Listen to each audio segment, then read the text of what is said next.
Hello, welcome to the Shoegazer 93 channel, and today I would like to talk about Ride's gig at Taunton in Somerset, England, coming up on the 24th of August 2023. It's on Thursday, and Ride are supporting Noel Gallagher's High Flying Birds, um, with obviously the release of his Council Skies album and the Joy Formidable, a 2010s formed Welsh group um, that have done the rounds on KEXP. That's where I first heard of them. And so 6 o'clock, the Joy Formidable are on, and then Ride, and then Noel Gallagher.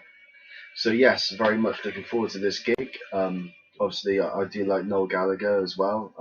I think he's one of the greatest songwriters that this country has produced, and his songs are infectious. I think, with Oasis, especially. I mean, the solo stuff I do like from him is probably like "Dying with the Light." I really like that song because that does use a lot of ethereal reverb and delay in that song. If you listen to the textures in that, that's very Ride inspired. That song, "Dying with the Light" from Chasing Yesterday, his second solo album, I believe.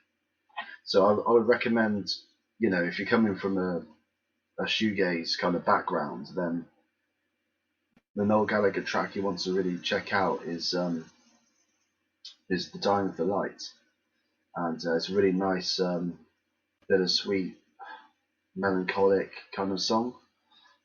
Nice feel to it. It's got the Weeping Willow chords from the Verve.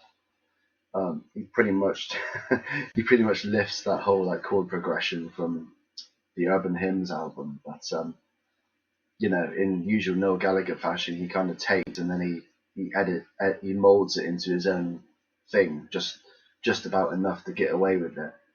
Um, so yeah, I mean, I really like that, and of course the Oasis they had that typical '90s sound, that kind of wall of gritty, raspy overdrive, that big wall and that, and where the vocals just kind of glide over the top, sort of glide with the guitar. Everything's very glidey and it's very instead of like being riff orientated, it's all very rhythmic and just a flowing backdrop. And Oasis, they obviously took some of that. It was just the style of time, and yeah, and they were of course influenced by Ride. I mean, I think Noel Gallagher said that "Leave Them All Behind" was his favourite Ride song. It's mine as well. So that's cool. Yeah, I can definitely see why he would like that, like with the kind of the Who influence and the guitar lines, the Andy's wah solo, and the message of the song, like kind of trying to get away from somewhere, and it kind of ties into the whole like Oasis kind of vibe. I kind of like rags to riches kind of mentality kind of thing, like getting out of somewhere to somewhere better. And yeah, and I think anyway. So talking about Ride set, I think so. What to expect is basically what this video is about, and yeah, I mean, it's strange. I mean, Ride haven't released anything since 2019. This is not a safe place, which was their sixth studio album. So they've been away for a very long time. I mean, I saw them last year, 2022, when they played Nowhere in its entirety the second time. So I saw them do the 25th anniversary in 2015, and then I saw the 30th in 2022, and that was because it was delayed by lockdowns during COVID. That was the only reason why they did it in 2022. If not, it would be in 2020. But yeah, I mean, it's in terms of studio work, they haven't done anything since 2019. I know they've got a new song called Monaco, which they have played live in America. and it sounds like it's in the same kind of vein as like Lannoy Point and All I Want and Jump Jet sounds just like those tracks, really. That kind of same kind of Johnny Marr kind of lead line by Andy, and then Mark's got this kind of soaring vocal, very kind of uplifting chorus to it. Yeah, he's like singing in quite like a mid to high range, I would say. Like he's got a bit of passion behind the vocals. Yeah, so it reminds me of Jump Jet, that kind of thing. Um, Nothing too like, it's not like Dreams Burn Down or something. It's not like as noisy or psychedelic as that. It's just like it's their typical kind of commercial hit single approach that they've adopted really since Weather Diaries. And I really like the approach actually because I like the shimmery reverb that they have like underneath such a accessible pop song. They kind of blend it really well with the two guitars, and Mark's vocals are like are very poignant. You know, you can hear what he's saying. It's got big messages to it, um, like political and social kind of messages a lot of the time. In their more recent stuff, they're kind of like speakers now of a generation, rather than being the introspective kind of shy guys that we were back in the early 90s. They've now kind of got this universal, you know, um, more outroverted, um, on the outside looking in kind of approach. Um, yeah, so yeah, so what to expect? I mean, yeah, so I expect Monaco to be in there, but it's anyone's guess really for what the set list is going to be. I mean, it's not really like an anniversary year for them. It's not like the 30th year of a particular album. 1993, they were just sort of doing that transition period, weren't they, between Going Blank Again and Carnival of Light, where they really changed the sound up. And they've already done the tour with the Charlatans to replicate the Day Tripper thing that they did back in '93. So yeah, so there's not going to be any kind of like special like album tribute or anything. So it's going to be like sort of the greatest hits, you know, best of the best of kind of set list, and expect Siegel will be on there, and expect Twisterella, um, Twisterella, like the big hits, Leave Them All Behind, obviously will be there. That's guaranteed. Hopefully, Dreams Burn Down. I hope there's some like sort of mystery ones on there, because I think the fans deserve, because they've been away for so long. The fans deserve like some kind of like rare EP track to be played, or like a Going Back Again B-side. That's what I would like to hear, like Howard Hughes or Stampede. Definitely Stampede. That's my favourite of the B-sides actually. Maybe even Grasshopper might be played again. You know, like they did in like they did for the GBA tour, didn't they? They did Grasshopper at the end. So yeah, that would be incredible to see live if they whipped that one out. Um, and then but there's the whole kind of the three early EPs as well that they kind of overlook quite a lot, like Perfect Time, Close My Eyes, All I Can See, Furthest Sense. I'd like to hear that stuff, and then you've got like Sennen from Today Forever. They don't really.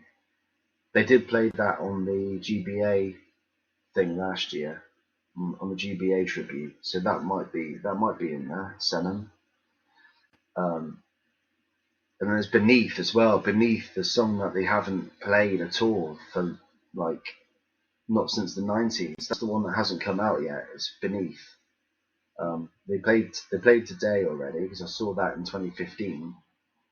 Um, but they don't really like playing today or something, because it's like too hard to do. Like I suppose that it depends a lot about the acoustics, because Steve Coyle needs a lot of bass feedback really to do that kind of effect.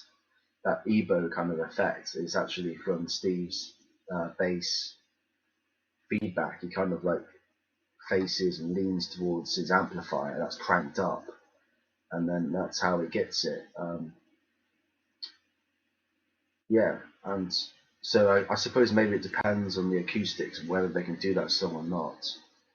But yeah, I'm sure there's got to be a few surprises. I mean, there's even like think about the kind of album tracks from the last two albums, like Impermanence and Shadows Behind the Sun, and I mean Cali. I like to hear. I haven't seen Cali live. That would be amazing. That's like 8 minutes of bliss, like sounds they get, especially on that KEXP session that we did back in 2017. I think Cali is going to be a live favourite, and I still haven't seen them play it live. So definitely Cali. I would like to see Senon. I would like to see Beneath. I would like to see um, if they do Grasshopper at the end. That'd be really cool, but it is like a 10-minute jam, so it depends, doesn't it? If they want to sacrifice some songs to do that. But yeah, I'd be up for seeing that because I haven't seen that play live, so I don't mind if they sacrifice some songs. Um, but you got to think, they're supporting Noel Gallagher, so I don't know if they're going to compromise their set and do kind of, it might not be quite as noisy, maybe, because if they're supporting shoegaze kind of act, then they probably like ramp it up quite a bit. But I'm thinking, it's going to be quite a commercial kind of crowd, isn't it? That Noel Gallagher. So I think Ride will kind of, they might play it safe a bit. That's the thing I would worry about. But I'm not sure the commercial crowd would quite get the 10-minute Grasshopper kind of thing. It's not. I don't know. It's just not really what kind of the radio friendly people sort of listen to. I mean, there's nothing like offensive about it, or like there's nothing like heavy about it or anything like that. But I guess just the whole kind of idea of a 10-minute jam just isn't really on a lot of people's radars, maybe. But you never know. It might surprise us. Like I said, I mean, they've got nothing to lose. That they haven't done anything for a long time, so maybe they'll just use that as an excuse to like just go crazy, try something different. Coming up for air. I mean, that'd be incredible if they did that one. At least a section of it, anyway. But yeah, I think I just hope that the weather stays really good. I look forward to the Joy Formidable. I like the song Whirring. That's got definitely got shoegaze aspects, especially near the end of that song. Just grows in intensity, and they do use a lot of effects pedals, as you can see on like KEXP sessions and stuff. So yeah, I look forward to them as well. I think they could be like the surprise package. They were quite a late addition to the lineup, and I think there could be a surprise package there. So yeah, I'll obviously get some great footage of the gig, and I'll bring my Tascam along and try and get a nice bootleg recording of it that I will upload, audio only, Tascam. Hope they'll get the full set, but there's no guarantee. I mean, I'm keeping it in my pocket, and it might fall out at some point, especially if I start jumping. So, so I do kind of, especially the songs like Seagull, I do kind of rock out to that stuff. So yeah, hopefully Tascam stays safe, fingers crossed, and yeah, I can get a decent recording here, just like I did with the Slow Dive bootleg. Because I'm southwest based, I'm based down in Plymouth. I'm probably doing quite a lot of people. I'm probably doing a good duty for a lot of people because most fans don't really live down here. So the fact that I'm capturing these bootlegs and stuff is probably really useful for thousands of people. So yeah. See you later, guys, and I'll get back to you about this ride gig. Right on me.